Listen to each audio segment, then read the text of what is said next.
Well, as you know, things change over the holidays. Some would argue that the number of preventable fires increases during the holiday season. Why is that? And is that true? Why not bring in an expert? And we've done that. Carol Henke is a PIO-CFD, M-O-U-S-E. Okay, so Public Information Officer, Calgary Fire Department. Doing okay? Yeah, very good. You have a story about candles. Oh, first of all, the fire that happened this morning, it's out by now. Oh, yes. Okay. It's out. People are back in their places, except, of course, the apartment where the fire originated.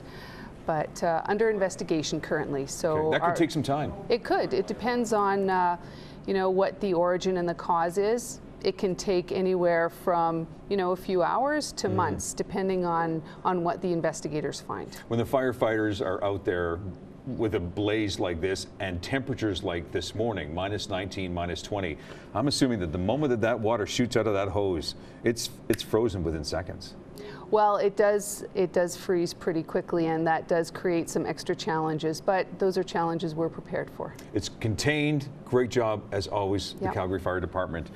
One of the things that we have, that you bring to the table, literally, are examples of things that we can do to help prevent fires at our place, and sometimes simple tips. And one of the things is you brought in some candles here. Before we get to these candles, though, this is a unique candle you have here, and you have a unique story about this little green candle in front of you. Here, let me pass it over here. Yeah. Why did this scare you before becoming a firefighter? Well, before I became a firefighter, this happened to me. I fell asleep one night with a candle exactly like that, same type of candle holder lit on my bedside table. I fell asleep. The candle was still going. When I woke up in the morning, the glass was completely cracked in half, and there was a burn mark on my bedside table. Now, had there been papers or books or something on my bedside table, might have been a different story. And my bedroom door was closed. The smoke alarm was outside my bedroom. So, I mean, that was a near miss, and it can happen that easily. And it's misleading. The glass looks very thick, but on the bottom it's thin. So even if you think it's a safe container, you should never leave candles lit when you leave the room or fall asleep with candles lit, because things can go wrong very quickly. We're going through an Arctic blast here in Calgary, and a lot of folks have space heaters. I'm also included in one of those in that list. Space heaters can also be very dangerous, if you will. They can be if you have them close to something that will ignite. So blankets, papers, anything like that, material too close to a chair or a couch. So if that happens, it can ignite and start a fire. You've given us some great options here. Of course, candles we're very familiar with, but I'm fascinated by these two because we actually have these in our home as well, too. They are candles, but they're not candles. They look fantastic. They're decorative. They have a little flame in the middle here, but these work off of batteries. That's right. So there's no heat, there's no flame, there's no risk. I brought in some other examples of candles that are not good examples. Very tippy. Very tippy, can very easily be knocked over when it's burning. Wax can start dripping down one side, cause it to fall over. Even if you just bump the table, it can knock over. This one is a round candle. I don't know who invented this, but it just smells good. Until it lights other things on fire, then it doesn't smell so good anymore. So a candle snuffer is a good thing to have handy to put out the candles.